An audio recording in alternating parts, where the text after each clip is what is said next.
लोकसभा चुनाव नजदीक आते ही जैसे बिहार के लिए पिटारा खोल दिया गया हो और इन्हीं पिटारों में से निकला है बिहार के लिए एक नया सौगात। जी हां, मार्च 2024 तक पटना एयरपोर्ट के नए टर्मिनल भवन का निर्माण पूरा करने का एयरपोर्ट अथॉरिटी द्वारा प्रयास हो रहा है ताकि 2024 के लोकसभा चुनाव से पहले इसका परिचालन शुरू हो सके। प्रधानमंत्री नरेंद्र मोदी द्वारा इसका उद्घाटन किए जाने की संभावनाएं बताई जा रही हैं। हालांकि अगले 6 महीने के भीतर इसका निर्माण पूरा करना बेहद चुनौतीपूर्ण होगा, क्योंकि अभी तक टर्मिनल का केवल 67% हिस्सा ही पूरा हुआ है और अगले 6 महीने में बचे हुए 33% काम को पूरा करना बेहद कठिन है। लेकिन हो कुछ भी सकता है, क्योंकि अब इलेक्शन का दौर शुरू होने वाला है। आपको बताएं कि 550 करोड़ रुपए खर्च करके 57,000 वर्ग फुट में नए टर्मिनल भवन का निर्माण हो रहा है। यह 2 मंजिला होगा, जिसमें ऊपरी फ्लोर पर डिपार्चर और निचले तल्ले पर अराइवल सेक्शन होगा।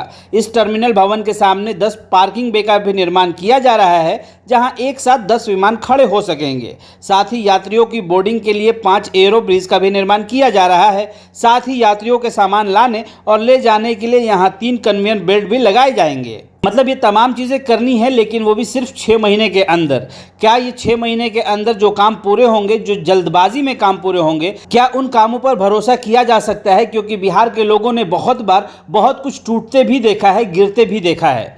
पटना एयरपोर्ट पर नवनिर्मित एयर कार्गो तक पहुंचने के लिए 800 मीटर पहुंच पथ का चौड़ीकरण भी होना है, जिसके लिए एयरपोर्ट अथॉरिटी ऑफ इंडिया ने राज्य सरकार को पत्र लिखकर आग्रह किया था, जिसे राज्य सरकार ने मंजूरी भी दे दी है। वहीं इसके लिए टेंडर की प्रक्रिया भी चल रही है और जल्द ही इसका निर्माण शुरू हो जाएगा। बीएमपी मोड़ से एयरपोर्ट थाना होते हुए नवनिर्मित एयर कार्गो तक जाने वाली यह सड़क वर्तमान में लगभग 15 फुट चौड़ी है, जिसे बढ़ाकर 30 फुट किया जाना है। इससे बड़े ट्रक को एयर कार्गो तक पहुंचाने में सुविधा होगी। वहीं पहुंच पथ के चौड़ीकरण कार्य को लेकर ही तैयार होने के बावजूद नवनिर्मित एयर कार्गो को अब तक चालू नहीं किया जा सका है, क्योंकि वर्तमान सड़क से छोटे टेम्पो या टाटा 407 पिकअप वैन जैसे वाहनों के सिवा और दूसरे वाहन नहीं आ जा सकते हैं। इसी के पास नया फायर ब्रिगेड कार्यालय भी बनाया गया है। वहां तक पहुंचने के लिए भी पहुंच पथ का चौड़ीकरण जरूरी है। लेकिन इन सब चीजों के बीच में जो सबसे ज्यादा जरूरी है वो ये है कि क्या मार्च 2024 तक पटना एयरपोर्ट के नए टर्मिनल भवन का निर्माण पूरा हो पाएगा, और क्या 2024 से पहले भारत के प्रधानमंत्री नरेंद्र मोदी इसका उद्घाटन कर पाएंगे,